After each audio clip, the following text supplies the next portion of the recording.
Hey everybody, how's it going?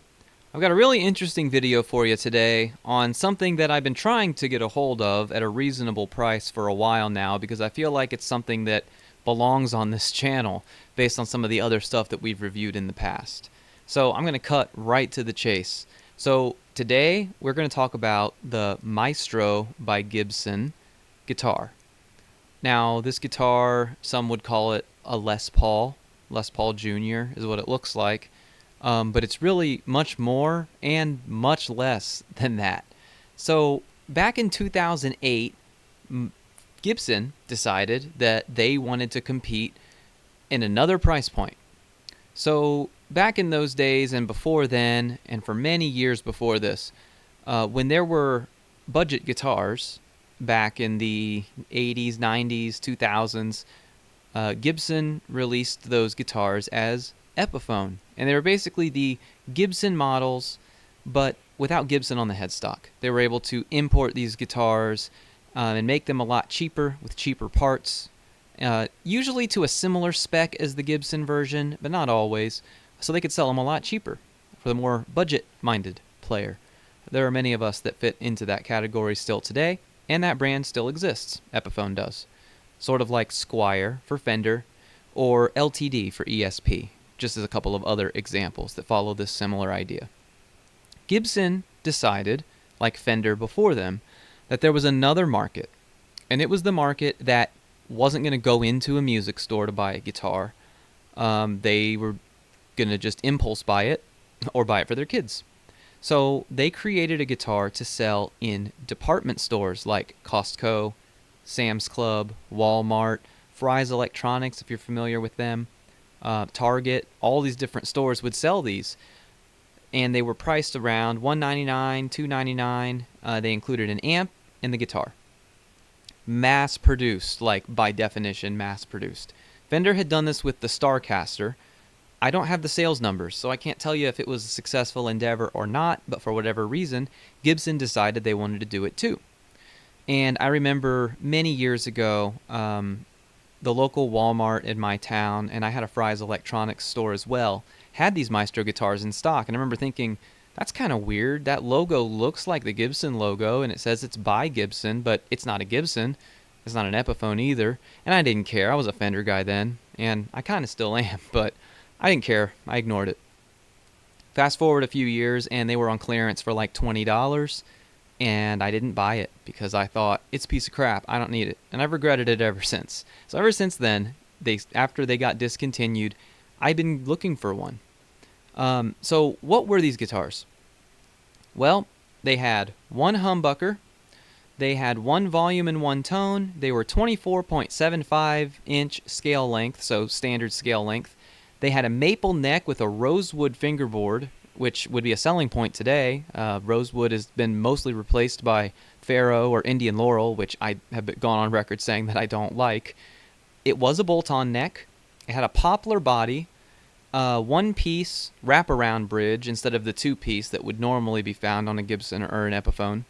It had die-cast import tuners and a plastic nut. So it was offered in four different models. The first one was called the Double Cutaway. The second one was called the Mini V. The third one was called the Single Cutaway. And the fourth one was called the Single Cutaway Carved Top. That was the actual model name for these guitars.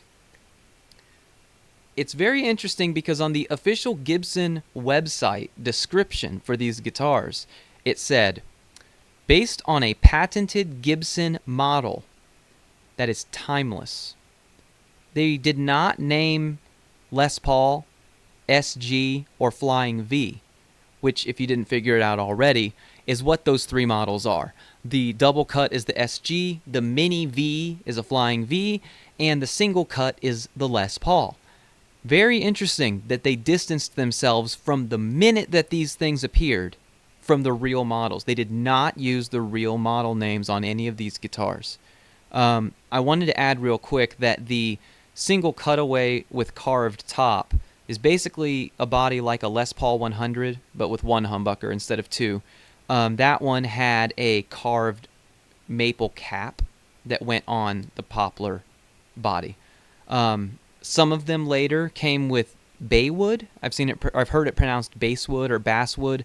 I think it's actually pronounced baywood, but who knows? I'm not a wood expert. But later ones were made with that, which we know is a lighter wood and is used in a lot of cheaper guitars today. There's not really very much other info out there about these. I mean, because this wasn't like an actual Gibson guitar, they didn't like publish the specs like they normally would, like what the model of the humbucker is, or anything like that. What the impedance or not impedance, but what the resistance is in the potentiometers that were used. We have no idea. Unless you have one and can open it up, there's no way for you to know. The reviews for these over the years, up to and including today, are everywhere. And that's the same thing that I found with the Starcaster and a lot of these other cheap guitars, like the Les Paul 100, the various Affinity Squires that I have. I love cheap guitars, and I love values, and I love deals, so I'm always looking for these kind of things. So, the bad. People have said that the bridge screws actually break and snap under string pressure, that they're slanted. So kind of like if you remember the Gibson Firebird Zero video that we did where the bridge was slanting, but apparently much more extreme than that. The intonation not being possible to achieve because there's no saddles on this one-piece bridge. It's saddleless, so you can't adjust it. It's kind of like that Les Paul SL that's out now.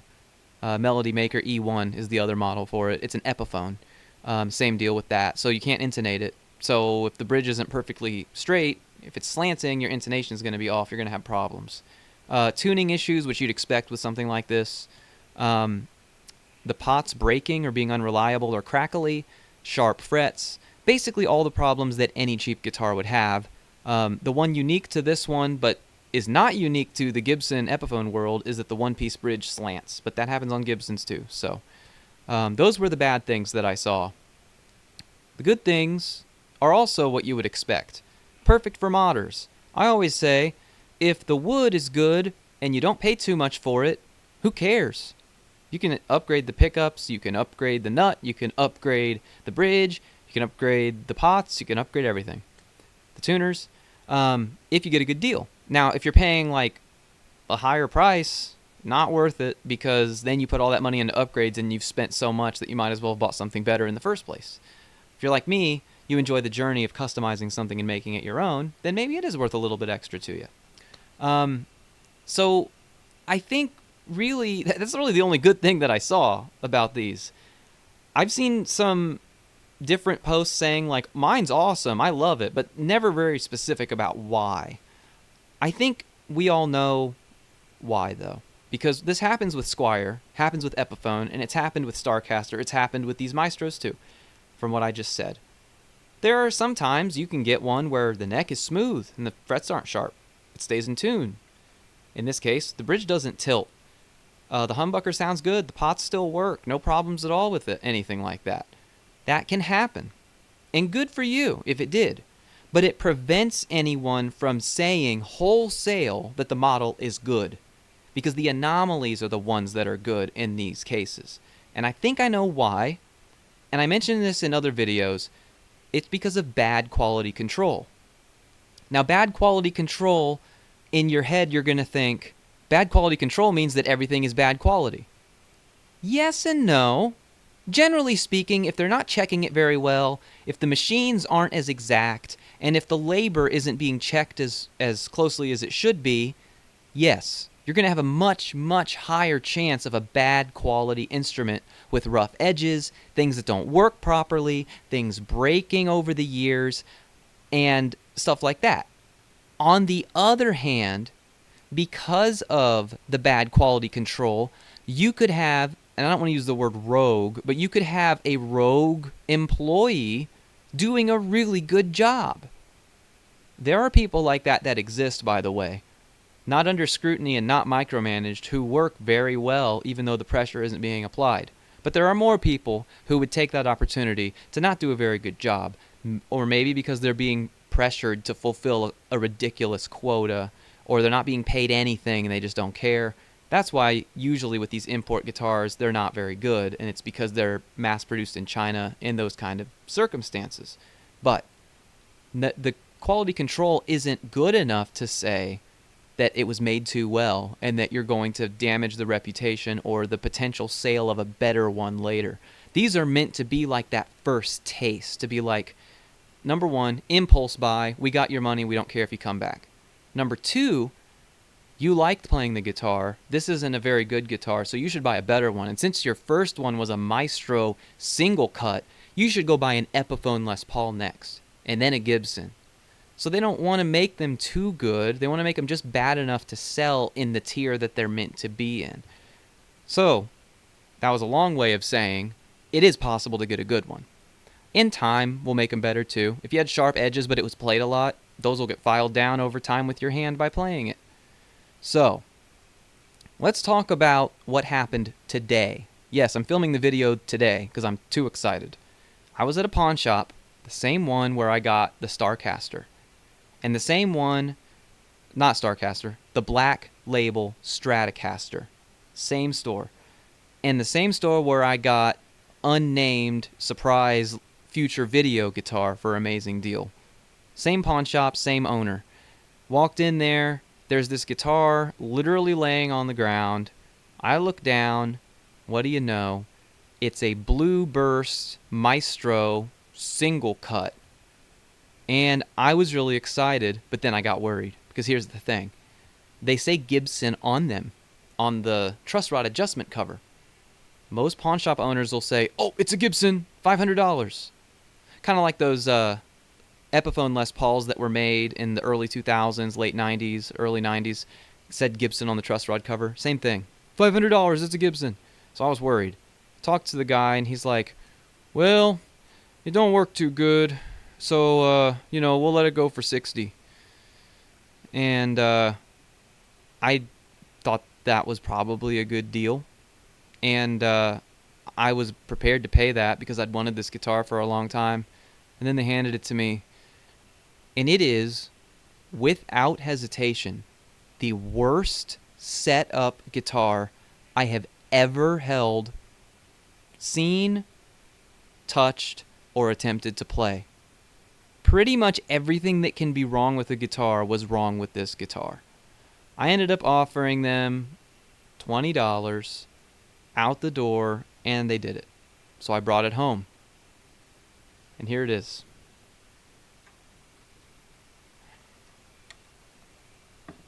Maestro. And I want you to just feel with me the experience I had when I held this guitar and strummed it for the first time.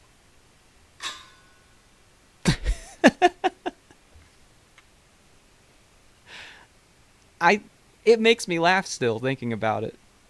This is the worst. It's so bad. I'm getting ahead of myself though. Let's get it on the bench and go over why this is the worst setup guitar ever. And then we'll actually conclude the review by getting a sound test if we can get it working. I want to apologize for the drastic shift in audio quality. I went from using the microphone to using the microphone in my camera, so it's going to be sound a little bit different. And don't mind the messy workbench. I apologize. I did not clean it. Like I said, I didn't plan to make this video so soon, but I had to do it. So let's get started. First of all,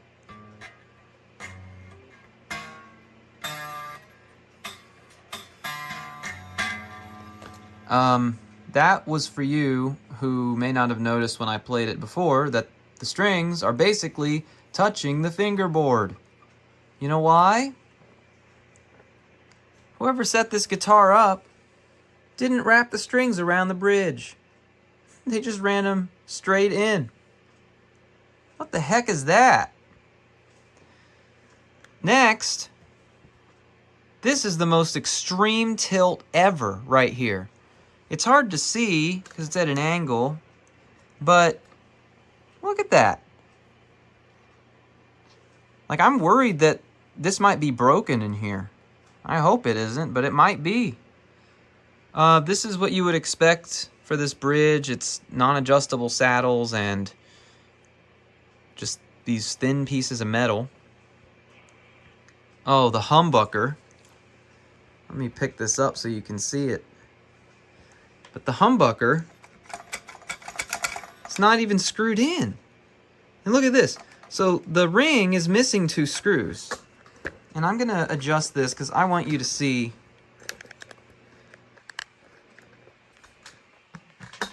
Down inside there, the screw is in the pickup, okay? But it's not connected to the ring. They just screwed the screw into the side of the humbucker down there on both sides instead of screwing it into the ring. What the heck? There's a screw missing here. There's a mystery substance here. Ugh, it just came off on my hands. What the heck, man? Worst setup I've ever seen. But it gets better. Let's take a look at the headstock. This is one thing about this guitar that is a huge redeeming factor, in my opinion. Look at the headstock shape. Ooh. No clipped ears here.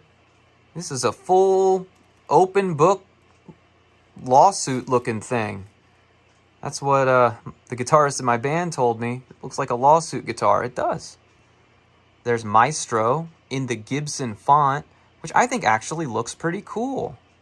Just like the Starcaster. I loved the Starcaster script on the Starcaster headstock. And then there's your by Gibson on the truss rod cover. I cannot believe they put their name on this guitar like this. They would never do this today. Here's your plastic nut. But here's the thing about this guitar that makes it all worth it in the end. Whoever owned this guitar before they took it to that pawn shop put Grovers on it. I cannot comprehend what the heck happened here. They put Grovers on it. That alone. But look how they put them on. Now, maybe I'm just a noob. Let me know if I am. But why do they put them like this, where they're pointed down? I mean, typically, wouldn't they be rotated 90 degrees? They're all like that. But they're Grovers. The tuners alone are worth more than $20, wouldn't you say? At least $60. And these don't look like the OEM Grovers either. The ones that come on guitars standard. These look like aftermarket Grovers. You can usually tell because the Grover text, if it looks a little bit like faded or gummy, that's how you know. It's one of the ones that they just stamped their name on and sent to the Epiphone factory. But these are sharp. I mean, these look like they are actual good Grovers. So that's just wild to me. We go down here. Here's the neck plate, nothing on it. And then here's the serial number. There's the control cavity. The fingerboard itself is something that I'm very, very happy about with this guitar too. Like I said a minute ago, if it's good wood, it's worth it if it's cheap. Well, this isn't just good wood. These fret ends are not sharp at all. They're smooth. They feel like my Mexican Fender a little bit. Very smooth. Not really any damage going on there. Let me get a close-up of the end of the frets.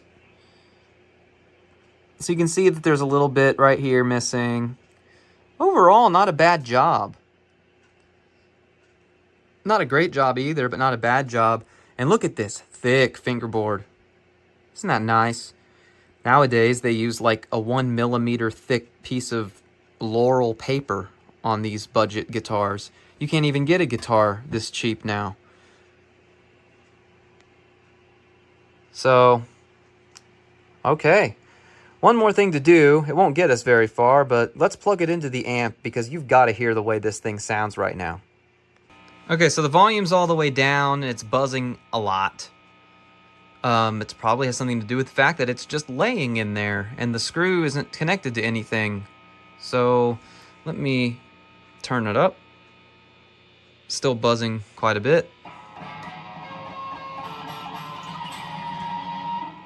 So it appears to work. Check the tone knob. Yeah. So the electronics seem to be functional, but there might be a grounding issue. that I'll have to look at. But now let's take a look at a few things that we couldn't find online. Let's see what the potentiometers look like, and then we'll find out what this humbucker is. Okay, got the screws off. I've not looked at this myself.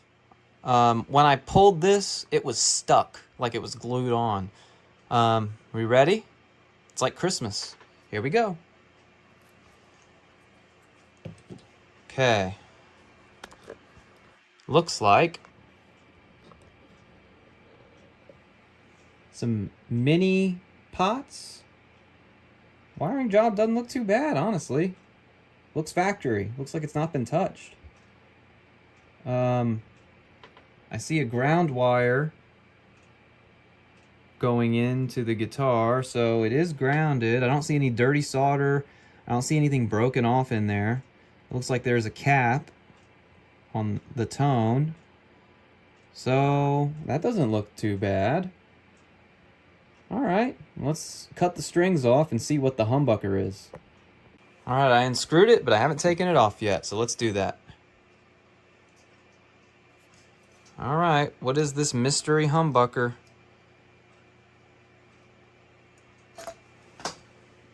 You've got to be kidding me. They screwed the humbucker down into the body. Look at that. Why would they do that? Oh my goodness. Worst setup guitar I have ever seen in my life. I had a theory until we looked at the pots. My theory was that they'd upgraded this humbucker to something much better, and then when they sold it to the pawn shop, they just threw the old humbucker in there and didn't care and just left it like that. But it doesn't look that way. All right. Oh, there's a dead bug in it. Ooh, yummy. It's a stink bug. Hello, Mr. Stink Bug, you're dead. At least it wasn't a cockroach. Well, it's not branded or anything. Looks like there used to be something on it. Some sort of number. Yeah. I wonder why they did that. I wonder why they just screwed it into the body like that instead of into the pickup ring. Isn't that weird? And it looks like they've taped it on the side. That didn't come like that from the factory. If anybody has any idea what this might be, let me know. Very interesting. I was going to replace this, but I think it works. Let's do a quick tap test before we go any further. Volume is up all the way.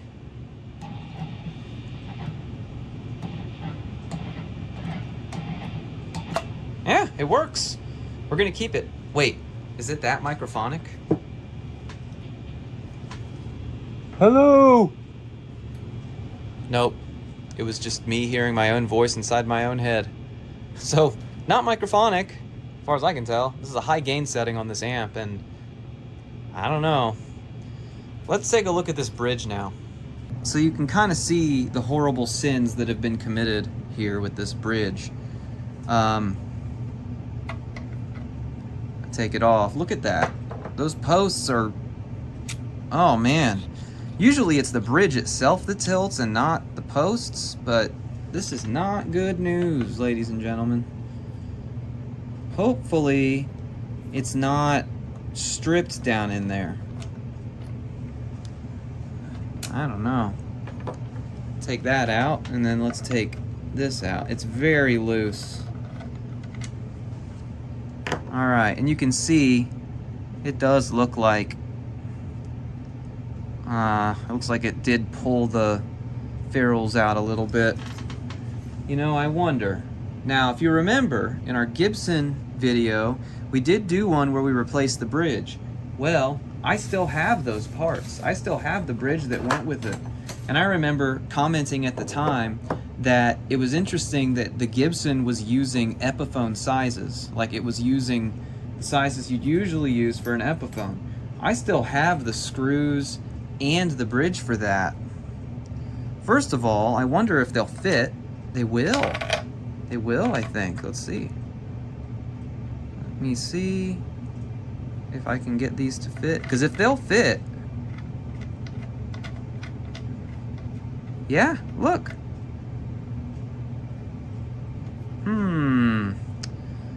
Let me finish screwing those in, and I'll be back. Okay, well, if it has Grovers, it might as well have Gibson parts.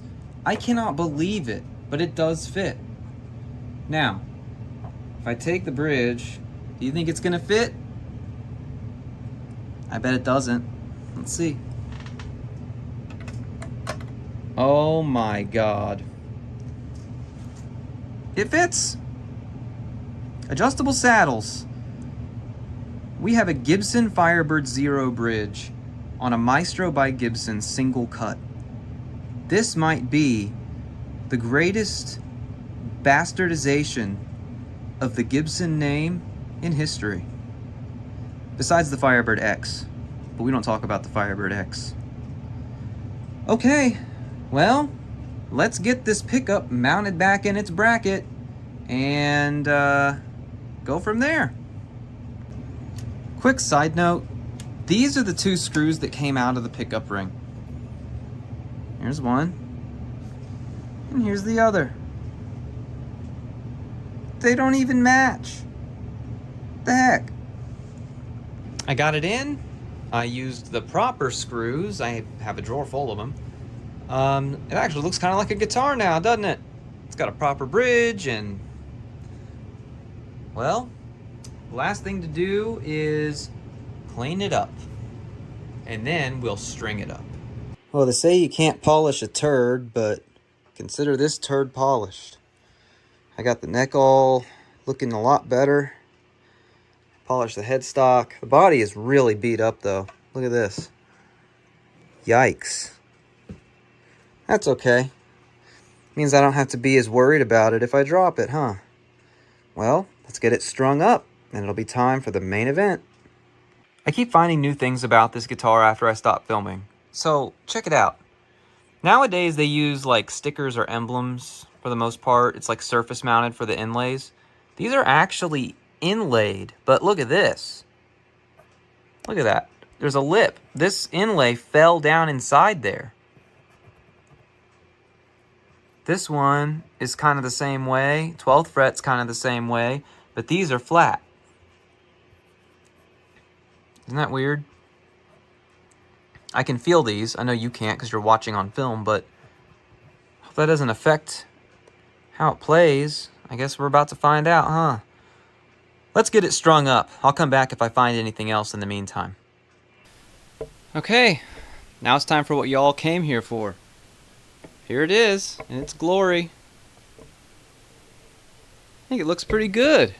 I really do. Alright, well, I have not listened to this, so I have no idea what to expect as far as sound goes. So, let's try it out and see. Here it is clean.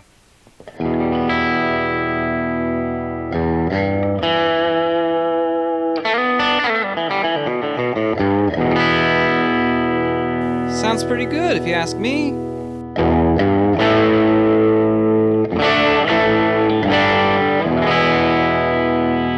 And I will say that acoustically it sounds really nice. Very resonant.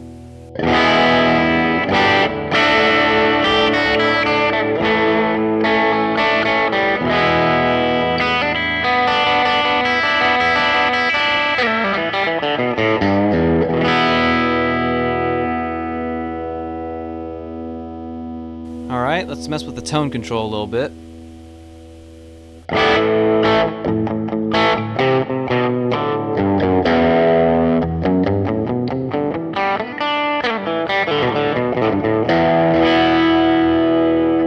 It's pretty crispy.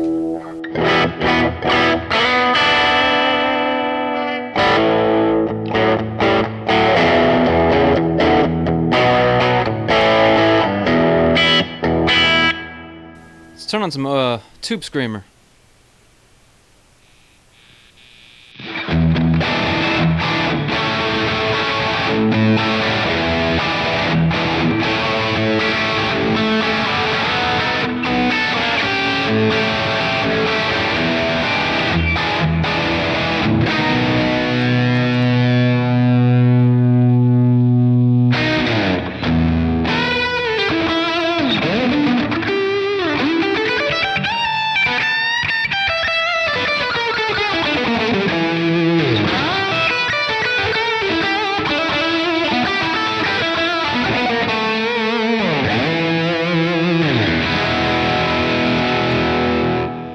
impressed with that sound, honestly. Let's put on some, like, chorus crazy overdrive.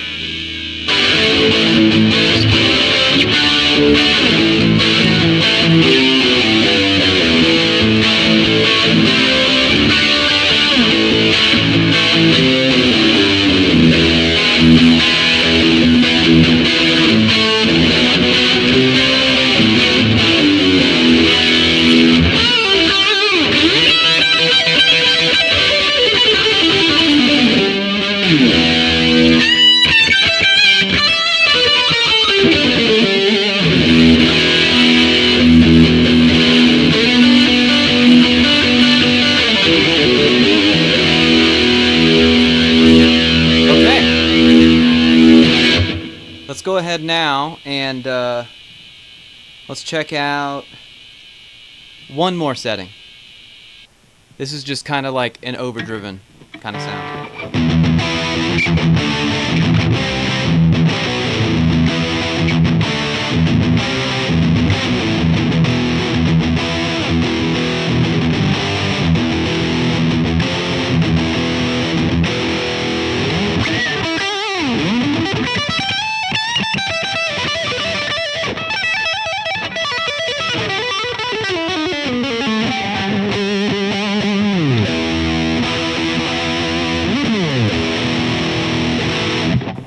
Okay. Well, I'm pretty happy with how it came out, and I'm pretty surprised. Honestly, I think it sounds good. I don't think that the humbucker, like, blows me away or anything, but it sounds good. I mean, for what I paid for it. Now, here's the thing, though. It has Grovers, and has a Gibson bridge. So I can't really say, like, that I can recommend this guitar as it would come, because I honestly don't know. I don't know how it would sound with the stock bridge and stock tuners. I don't know how well they'll hold a tune. I can tell you with these Grovers and with this bridge, it holds tune really well. One thing that I don't like about it, and this is the case with pretty much all the Gibson and Epiphones that have this one-piece bridge, is that I can't quite get it low enough. I'm sure I could do a truss rod adjustment to make these strings a little lower down here, but I'm not going to mess with it. I'm just going to leave it how it is. I would say that out of the box, though, the pickup itself, I liked the Starcaster's stock pickups better. I just think that they were a little bit better quality. That would be the direct competitor to this. I will say that I think this sounds about the same as the 700T that comes on the Epiphone Les Paul 100, the Studio LT, the Studio LE. Those Epiphones have that pickup, and it sounds very similar. I wouldn't be surprised if it's the exact same design and the exact same humbucker. But yeah, this was a really fun one to do today. I feel like I rescued this guy from the clutches of the pawn shop, and I paid almost nothing for it. So thank you very much for watching. I very much appreciate it. Please like and subscribe. Please follow me on Twitter, Big Jake Music, and on Instagram, bigjake.music. And please join me on Discord so we can talk about guitar, gears, etc. Thank you very much for watching, and I'll see you next time.